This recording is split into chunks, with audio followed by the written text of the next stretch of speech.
Hello, hello mga karuba! Tayo po ay maggigisa ng munggo. Isa muna natin ang sibuyas. Ayan, okay na ang sibuyas, kaya lalagyan natin ng ground ginger. Ngayon, ilalagay naman natin ang ating kamatis.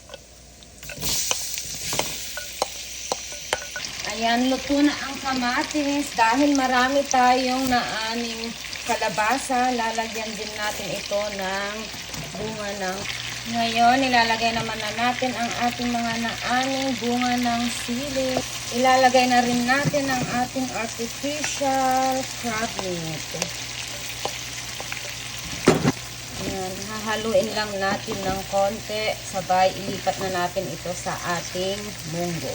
Ilalagay na lang natin yung ating repolyo at dahon ng sili na of course galing sa ating garden.